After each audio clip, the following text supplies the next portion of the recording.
Hello there, world of tankers. I'm Blitz, and in today's video, I'm going to be talking about the American tanks that have just come into the store for the Independence Day special. Now, starting off with this huge bundle for $80 US. I'm going to say right off the bat, do not buy this. While it is a decently cheap price tag for what you are getting, it's not worth it, in my opinion, to get 7 vehicles for the price tag of $80, because half of the vehicles in that list aren't spectacular tanks, like the T95 E2 or the T23 E3. Just some of the vehicles you are getting 100% aren't worth the price tag in there, and I definitely think it's better just to hand select the tanks you do want to put in your garage. So in today's video, I'm going to be talking about these tanks we have listed here in the offer section, which ones I personally feel are worth the price tag. I'm going to be putting it up with some gameplay that you guys can watch, see how I personally play the tanks, and I'm going to be letting you know which ones are worth and aren't worth the price tag. So let me know, of course, if you guys like this type of content in the comments down below. If you do, make sure to click that subscribe button down below. If you learned something from this video or you ended up getting a tank, let me know in the comments down below. Make sure to click that subscribe button. But other than that, guys, let's get straight into it. So talking about vehicles that I don't think are worth the price tag, we'll start off with the really bad ones. First of all, we have the T23 E3.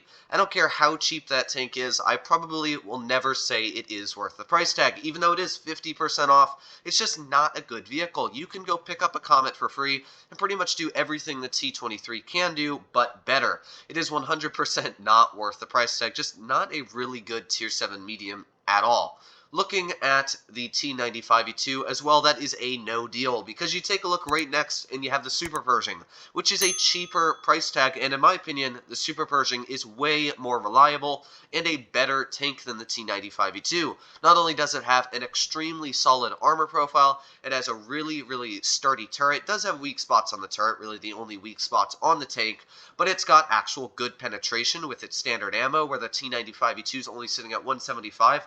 I think the Super Pershing's like 212, 215, very solid.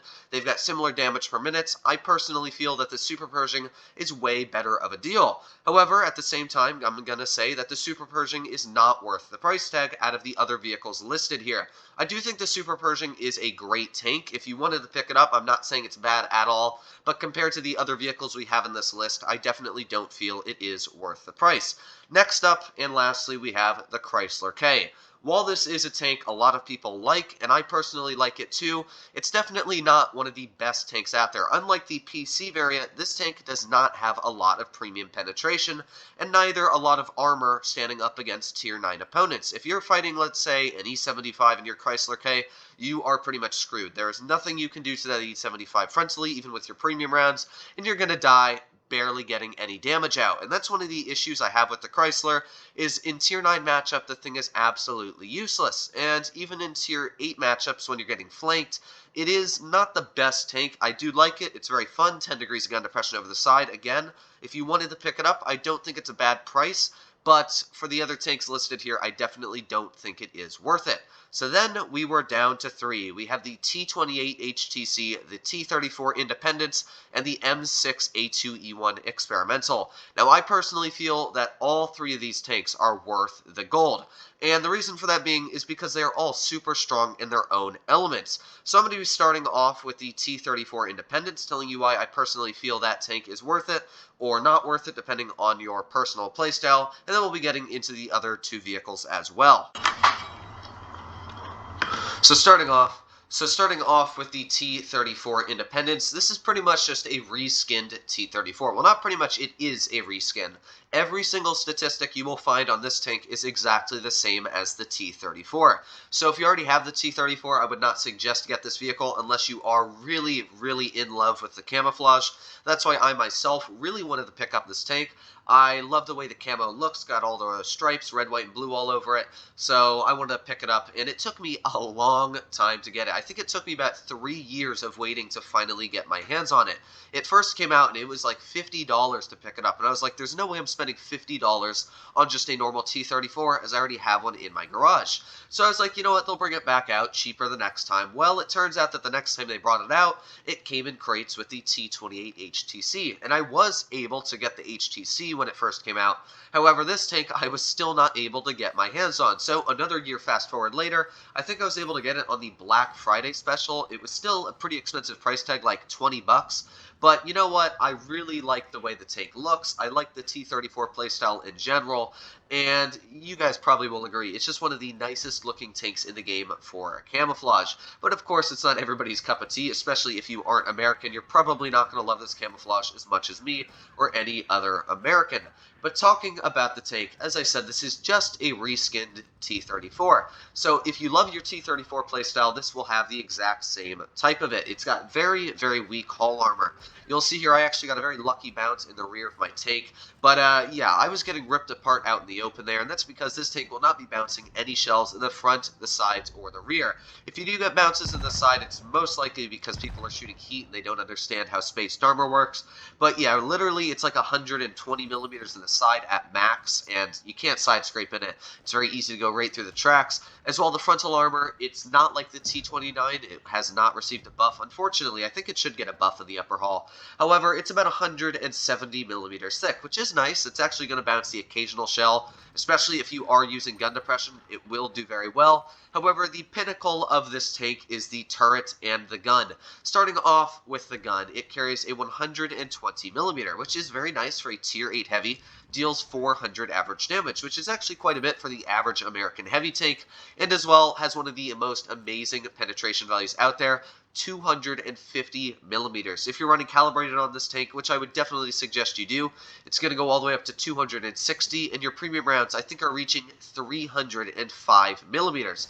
Now, this is one of the most devastating guns that pretty much any other heavy tanks will run into. I hate going up against T34s, just because every time I see them aiming at me, I'm pretty much like, well, there goes 400 hit points off me, because there is no heavy tank in the game that's going to bounce a 300 millimeter premium round penetration, or even the standard pen of 250. You can see, even when aiming at like this IS-3 Defender, its frontal armor is absolutely nothing compared to the gun values on this tank. So that is one reason why the 34 is absolutely amazing. But second of all, it is because of the just amazing turret armor this vehicle is able to have. If you've ever gone against a T34, or most American tanks in general, they have very, very strong turrets. Well, the T34 sets that apart from any other one, in my opinion, because pretty much you can just sit out in the open and not worry about that cupola. A lot of people think the cupola is easy to pen, and while you can hit it, it's extremely hard to hit it because the turret's very tall. It's got a bunch of jagged angles and directions you can shoot on it, and as well, the cupola is very thick in certain spots. You can't hit the top of it, just the tippy top. But overall, it's a very tough turret to penetrate. The cheeks of it are like 300 millimeters thick. So the T34 is one of the toughest tanks to penetrate in the game. And as you can see here, didn't do the most damage to get a mastery out, but overall, pretty solid game, and we were able to get the mastery. I definitely think that if you don't have a T34 in your garage at all, this is 100% worth the price tag, just because it's such a great tank, earned some of the best credits in the game for a premium vehicle. You're going to be doing very well. It's good for any single type of skill level because it's got great pen. You don't need to worry about not penning your shells. It's good to learn armor profiles.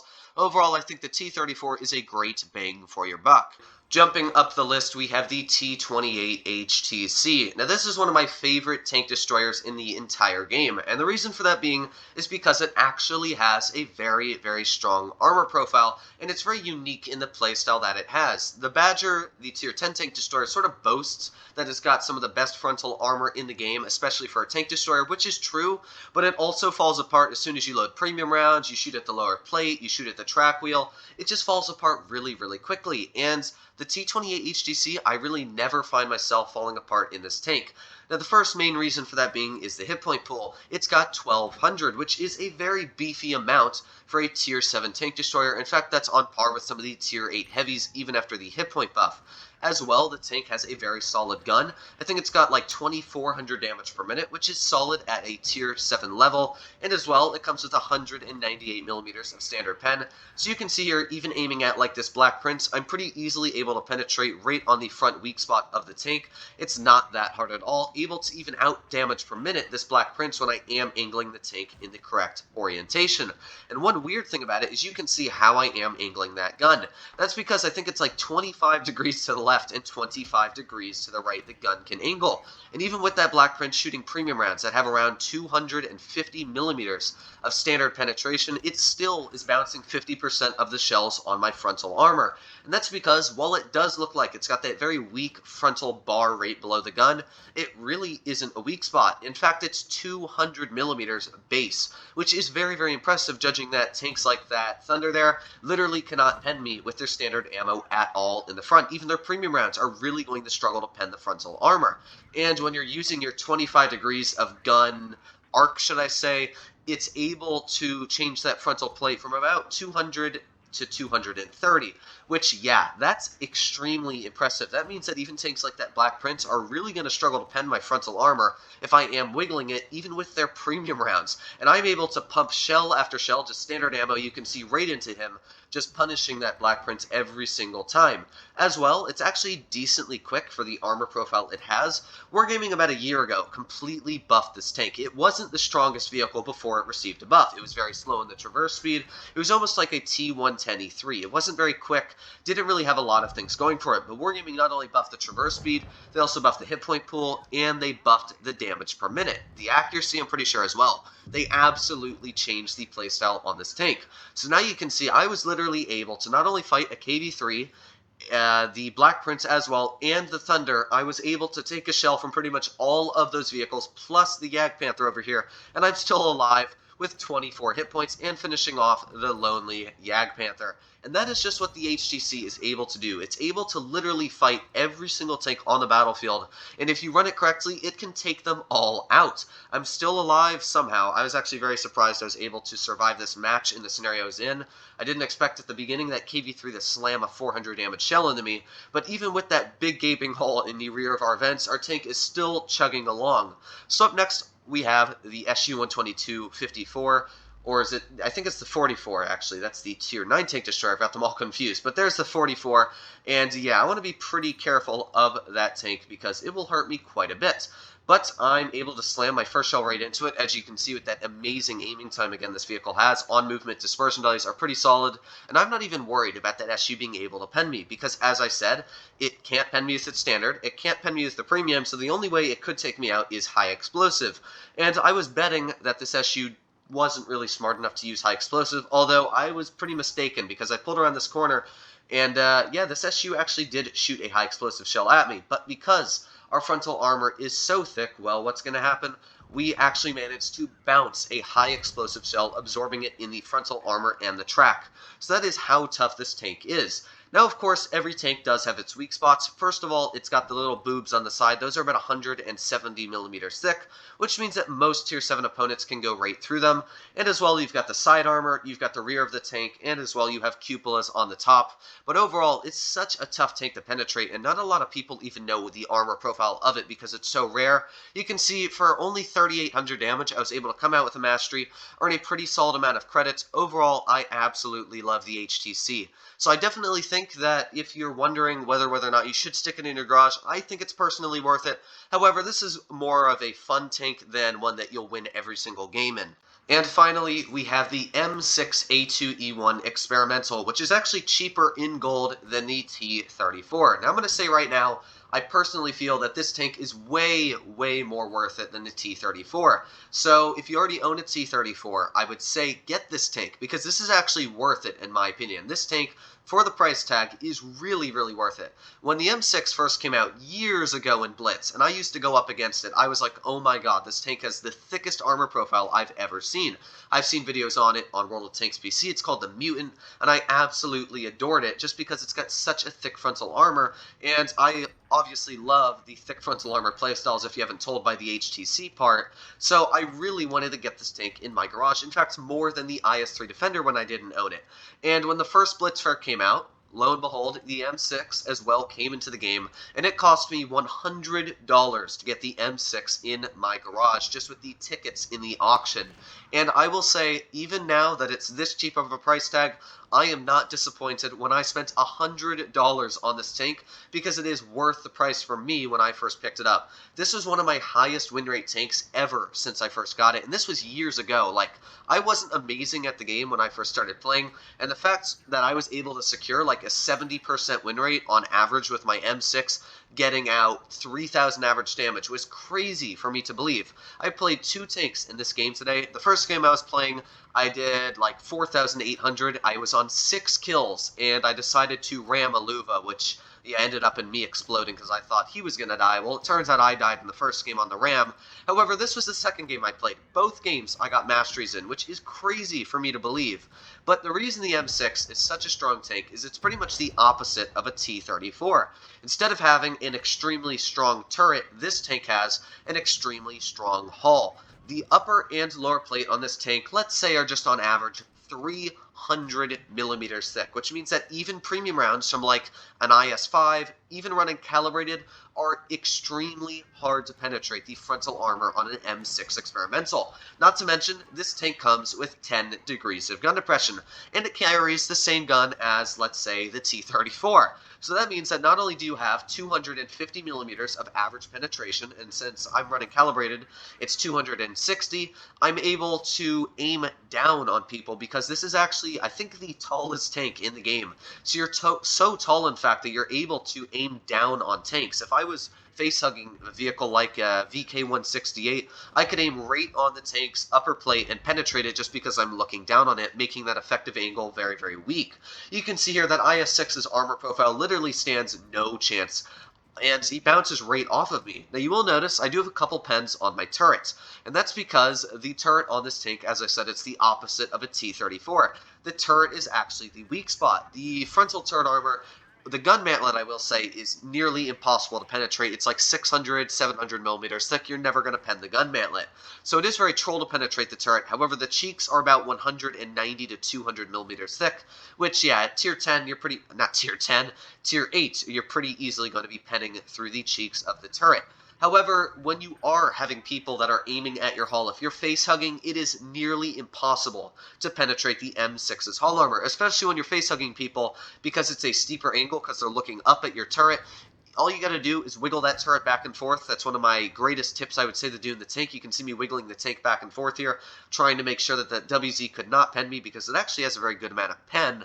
As soon as you do that, you are literally impenetrable in this vehicle. As well, it actually has more accuracy than the standard T-34. It's got better aiming time.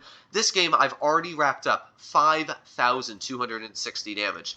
Now, I was completely baffled when I was able to get out this much damage, and we're not even done. An HE shell right into the rear of that WZ. Now 5,800 damage. That is crazy for me to believe, especially because this match was literally just a walk in the park. Shooting tanks, bouncing shells, didn't really worry, and since this tank has so many hit points now, you're even able to be more aggressive, not worried about your armor at all, able to penetrate tier 9 opponents, and they will literally struggle to penetrate you back. So, in my opinion, out of all the tanks that I've shown you guys, get the M6 if you don't have any of them first, because not only is the M6 an extremely cheap price tag, it is completely worth it. It is such a strong tank, played in almost every single position. It's got great gun depression, and I will say, just like the HTC, every tank has their weak spots. The M6 has got a very weak turret. As soon as you turn it, it's very, very weak. And as well, the M6 has the weakest sides in the game. It's literally the same as the M6 Tier 6 tank. So it's like cheese. You can literally shoot right through it. It's about 50 millimeters on the side, and any high explosive rounds will penetrate. Just a little tip. However, if you're able to keep your frontal armor aimed at them in like a heavy tank position, going on Mine Ruins heavy route, you are nearly impossible to take out. So hopefully you guys did enjoy this video. Of course, if you did, please make sure to hit that subscribe button down below. This video actually took a lot of time to make, judging that it's literally like an 18-19 minute video. So I hope you guys did enjoy it. But other than that, make sure to click that subscribe button, hit that like button down below if you're new to the channel. But other than that, I hope you guys are all doing well out there. Stay happy, stay healthy, and I'll see you in the next one.